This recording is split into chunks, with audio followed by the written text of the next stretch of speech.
Assalamualaikum warahmatullahi wabarakatuh. Selamat siang kepada Ibu Asih dan teman-teman sekalian. Kami dari kelompok 11 ingin mempresentasikan tentang tugas besar kedua kami, yaitu analisis data.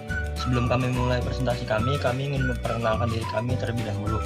Nama saya sendiri Aditya Nur Fikri dengan NIM 166200043. Saya Gabriel Samuel dengan NIM 166200139.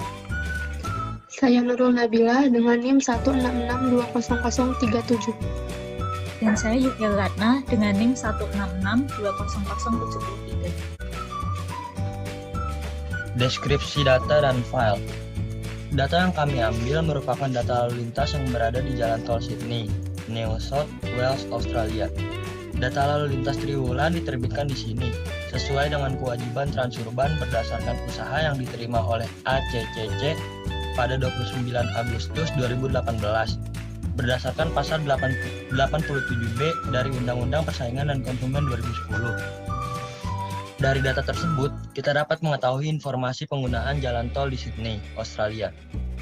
Data tersebut kami ambil dari salah satu situs yang ada di internet, yaitu bisa dilihat pada slide. Dengan bentuk file, data adalah CSV dan dengan ukuran file sebesar 9,7 MB. Dalam situs ini terdapat data jalan tol sebanyak 3 data, yaitu data untuk bulan Juli sampai dengan September 2018. Data yang kami ambil mencakup informasi lalu lintas jalan tol Sydney hanya pada bulan Agustus 2018 saja. Dalam data tersebut terdapat 14 kolom, diantaranya adalah berisikan data aset ID, finansial QTRL, date atau tanggal, interval start atau waktu awal data diambil, interval end atau waktu akhir pengambilan data, version, kelas kendaraan merupakan kelas kendaraan yang masuk gerbang tol, toll point ID atau ID gerbang tol, gantry location, gantry GPS latitude, gantry GPS longitude, gantry type, gantry direction, dan total volume, serta dengan jumlah baris sebanyak 95.391 baris. Baris tersebut berisikan data sesuai dengan kolom-kolom yang ada. Berikut merupakan cara menampilkan data atau loading data menggunakan Python. Berikut merupakan nama-nama kolom atau informasi yang terdapat pada data. Yang pertama ada ID sebagai objek, finansial QTR ID sebagai integer, date sebagai objek, interval start sebagai objek, interval end sebagai objek, version sebagai integer, kelas kendaraan sebagai objek, toll point ID sebagai objek, gantry direction sebagai objek, gantry location sebagai objek, gantry GPS latitude sebagai float, gantry GPS longitude sebagai float, gantry type sebagai objek, total volume sebagai integer.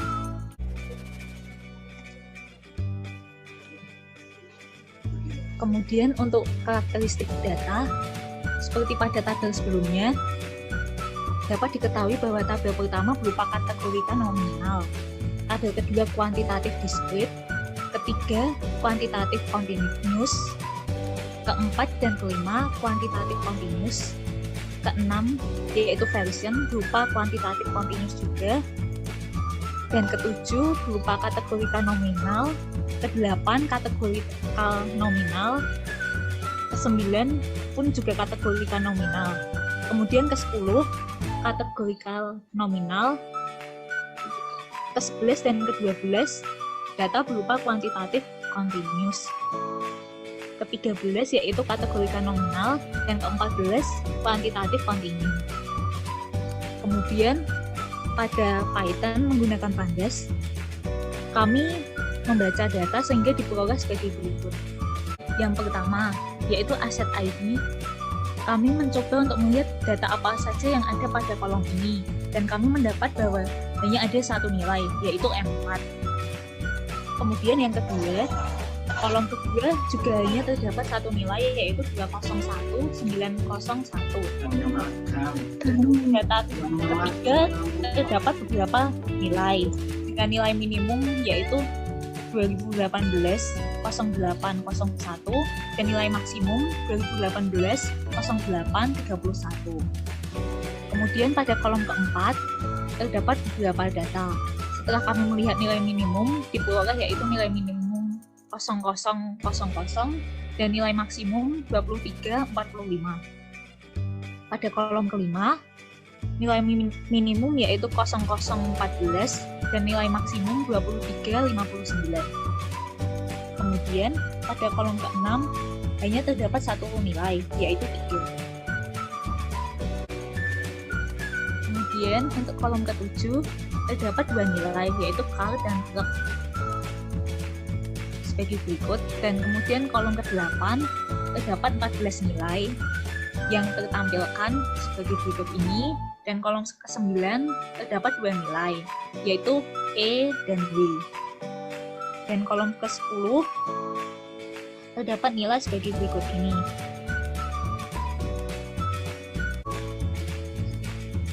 Pada kolom ke-11, kami mendapatkan nilai minimum yaitu 33,83 dan nilai maksimum 33,86.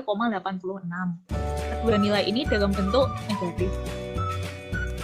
Kemudian kolom ke-12, nilai minimum yaitu 151,0 dan maksimumnya 151,07. Pada kolom ke-13 terdapat 3 nilai yaitu lamp, mainline, dan mainline plus G. Kemudian yang terakhir pada kolom total volume atau kolom ke-14 terdapat beberapa nilai dan nilai ini memiliki nilai minimum 1 dan nilai maksimum 1361. Statistik dan pada sudah dilihatkan bahwa ada sampel data, yaitu data pada baris kedua, di mana terdeteksi bahwa jenis kendaraannya itu truk yang diambil pada tanggal 1 2018 dengan awal pengambilan data pada pukul 00.00 dan diakhiri 14.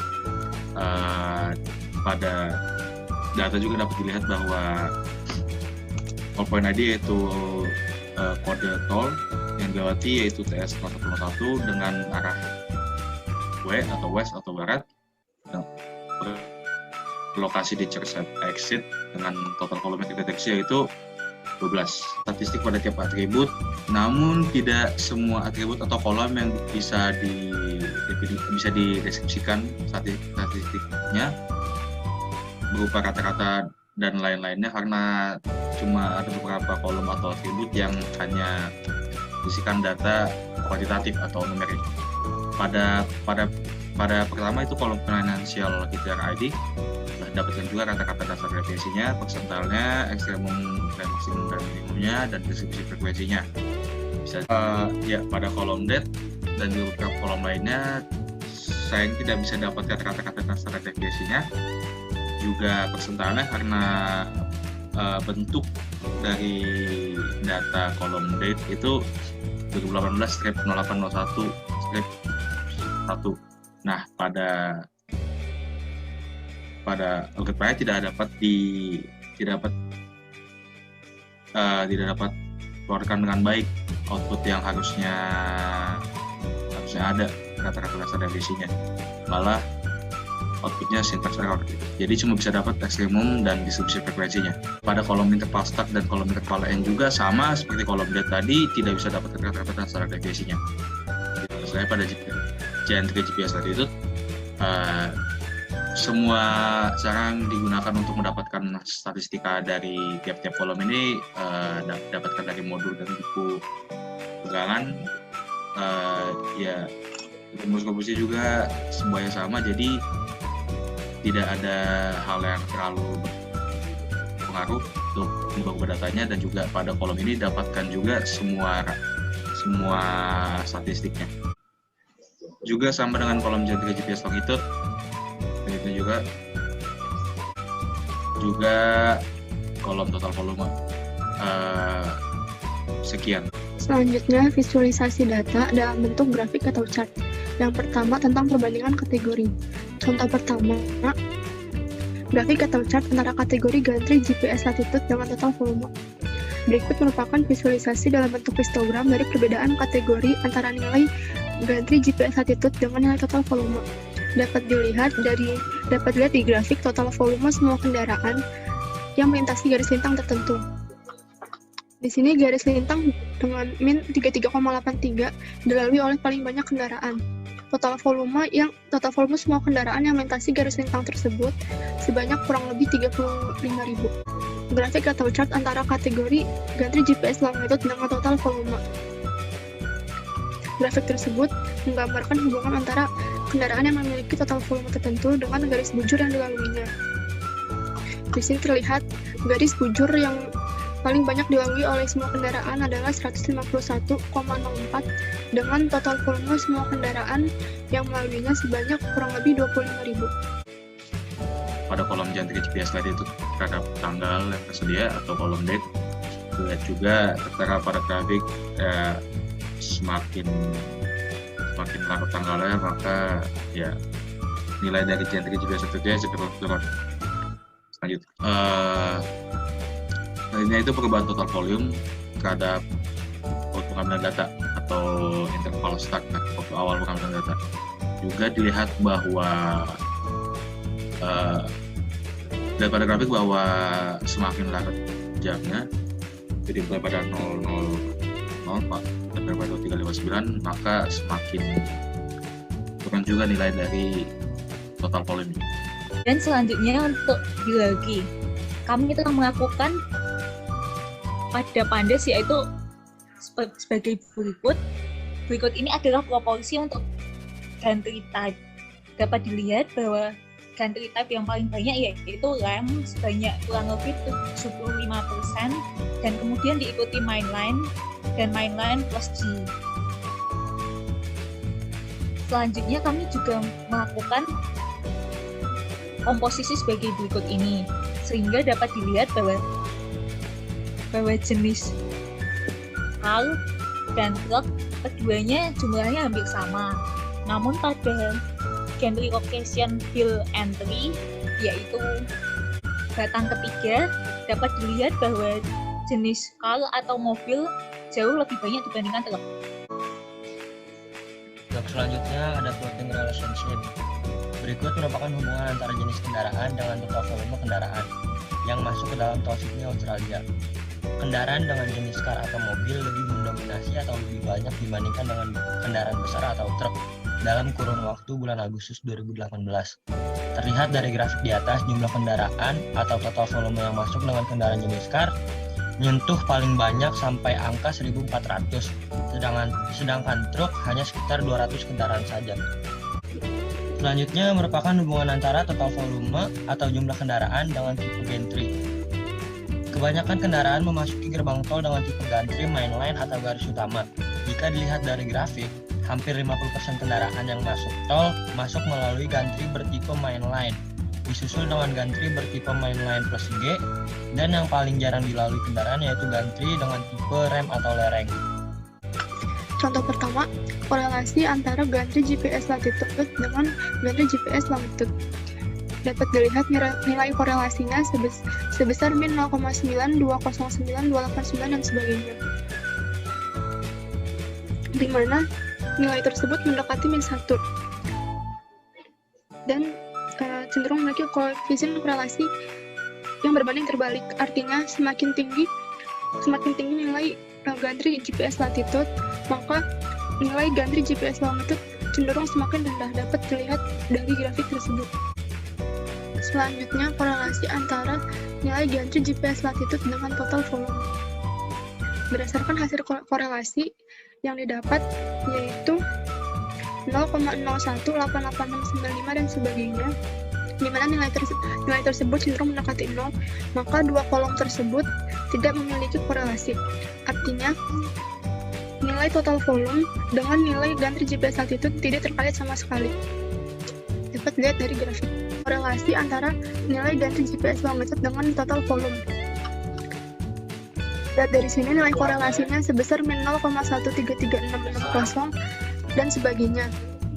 Dari hasil tersebut didapatkan hubungan antara gantry GPS longitude dengan total volume tidak memiliki korelasi. Maka dua kolom tersebut tidak terkait sama sekali. Dapat dilihat melalui grafik tersebut, nilai gantry GPS longitude dan nilai total volume cenderung tidak stabil. Sekian presentasi dari kelompok kami, kurang lebihnya mohon maaf. Assalamualaikum warahmatullahi wabarakatuh.